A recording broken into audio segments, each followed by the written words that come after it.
大家好，我係 Y Y， 今日想同大家分享下 DIY 月子水。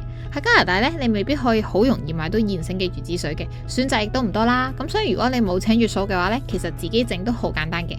咁乜嘢係月子水呢？坐月咧係產後恢復最關鍵嘅時期啦，而月子水咧你就當佢係一種食療啦。產後咧其實係唔應該飲水嘅，因為傳統上咧水係偏寒啦，咁所以如果產後咧你飲得太多嘅話咧，就會令到子宮收縮啦，影響惡露嘅排出啦，咁所以又會導致呢個手腳冰冷啦、腰酸背痛啊，咁就即係所謂嘅月子病啦。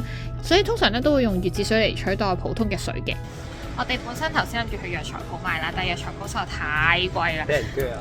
我覺得佢啲藥材係靚嘅，但係我唔知焗茶係需唔需要一啲咁靚嘅藥材啦，因為其實本身都係焗茶飲下嘅啫。即係如果煲湯嘅話，我覺得都可以買啲靚啲嘅嘢嘅，但係茶好似就唔需要咯咁樣。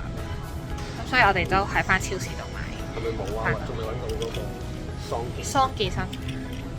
桑寄生啲人唔係愛嚟煲糖水都有嘅咩？執嗰張單咧，基本上就喺呢個超市咧都可以買得晒，但係總有啲嘢好似係揾唔到。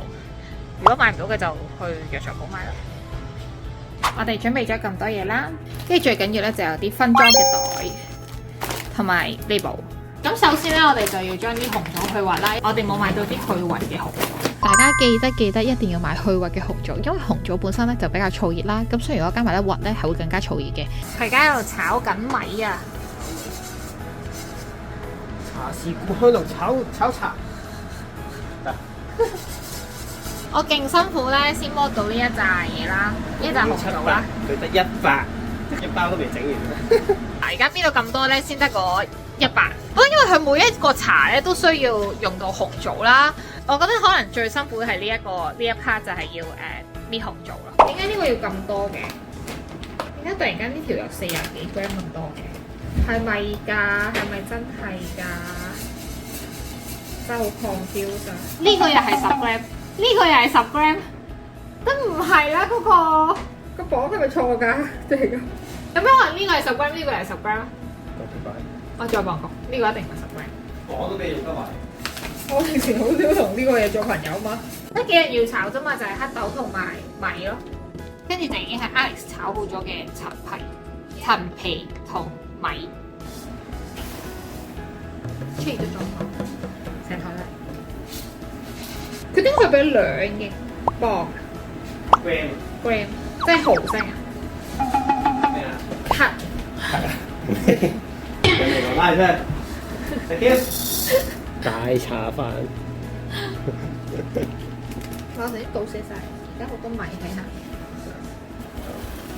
喂啊，點解你唔攞匙羹啊？因為貪方便。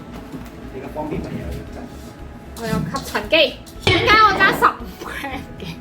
我倒咗15 gram 落地，冇理由㗎。即係每日你預少1-2 gram 咁樣會好啲，因為佢有時炒乾咗水分。本身我哋諗住咧，可能買啲靚少少嘅藥材啦，跟住後尾咧，我哋發現其實我哋都唔知乜嘢係靚，乜嘢係唔靚咯。咁所以最後我哋都係放棄。同埋如果你出去買嗰啲月子茶咧，佢都唔一定係俾靚嘅嘢你啦。咁所以我哋最後都係求其，見佢係正常、乾乾淨淨、大粒粒咁樣，咁我哋就揀咗。即係性價比為先。我嘅黑豆炒極都係咁樣。好似都要炒好耐。要炒成10零。要炒到爆噶嘛？好似係。你啲字會唔會靚啲啊？你啲字應該靚過我啲字，不如你寫。我啲字好樣衰。等等，好精美嘅包裝。佢今日佢話佢唔出鏡。係啊，我今日冇化妝冇整頭。但係問題係好熱啊，加拿大呢2日，我就係想衫都唔着㗎。啲人通常話第3週係最難飲，佢有黃芪、黨參。哇！聽到都驚。我覺得呢度嗰啲藥材其實都算好容易買到咯，同埋唔算好貴咯。即係呢度中超都其實都算係好正常嘅價錢，同埋好多中超都有咯。即係你話有冇咁齊就一回事啦。我出俾乾頭。如果呢個月嫂嘅話，其實就真係可以唔使自己整咯，因為月嫂會幫你執。我就係月嫂啦。我係月嫂姚小姐。同埋其實我覺得自己執咧，始終都係會足料啲咯。我哋呢個 set 算幾多嘢？我呢個 set 係最多㗎。係一個茶包咁樣嘅啫。係啊。即係有所以我就係話味嘅啫，即係有啲嘢咁。我哋所以我就話到底咁多嘢係係放唔放到入去嗰個嘢。我仲要呢個係未有桂圓同埋未有紅棗喎。自己做完資料搜集呢，我係將百家之大成加埋一齊嘅。咁唯一我同坊間有少少唔同嘅就係我全部嘢都唔會落無花果咯，因為我本身就係諗住唔餵人奶嘅。咁餵人奶先需要加無花果去令到自己上奶咁樣啦。咁所以下奶定唔知上奶，我到而家都唔識分啊。咁所以呢，我就冇加無花果嘅嘢。咁你自己可以調節翻你想要嘅嘢。坊間都有嗰啲有母乳配方同埋冇母乳配方。我就真係將每一個份量都係校到即係比較多少少嘅。咁因為你飲全日㗎嘛，咁如果你飲飲到最尾冇味咁樣，因為好似好差咁樣。譬如甜度啊，又可以自己揀咯。落到去我見到嘅食譜入面最 maximum 嗰個咯，即係譬如可能佢係10至20 gram， 咁我就落20 gram 紅棗咁樣。同埋你自己買呢啲嘢，起碼你都唔係最 cheap 嗰隻。9幾咁樣咧，9幾我覺得自己唔係買最靚嗰隻咯，但係我都唔係買最灰暗嗰啲咯，咁所以好似自己買可以控制到嗰個 CP 值。呢段時間好多人都會問我啦，會唔會好辛苦啊咁樣？幾辛苦，即係對於我嚟講其實都幾辛苦，因為我好明顯進入差唔多晚期嘅時候，即係我諗27週左右，跟住我已經開始唞唔到氣啦。咁因為咧我本身係有嗰個貧血啦，醫生同我講唔係好嚴重啦，但係我覺得好似都少少嚴重，因為佢開咗鐵丸俾我食。出面買到嘅鐵丸咧，咁一般嚟講就係28 mg 啦，咁但係佢就開咗隻150 mg 俾我食啦。咁唔夠鐵會造成啲咩問題咧？就係缺氧咯，同 BB 爭呢個氧氣咯。咁跟住所以我成日都會頭暈啦，跟住會好攰啦。咁甚至係瞓覺嘅時候咧，都已經會有機會出現唞唔到氣嘅情況啦。咁試過有一晚就係我唞唔到氣啦，跟住我喐唔到，因為條腰實在太痛啦。因為你唔夠氧咧，你啲肌肉又會好繃緊嘅。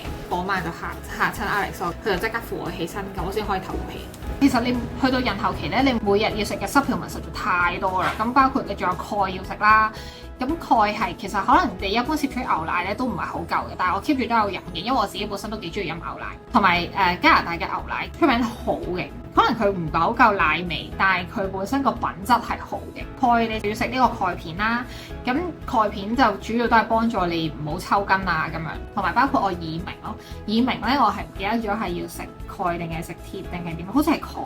但係你又唔能夠食太多，因為食太多咧就會引致呢個便秘啦咁樣。咁但係好彩就係你食咗之後咧，佢都可以舒緩到你所有嘅症狀。最麻煩嗰樣嘢係鈣同鐵咧係唔可以一齊食嘅。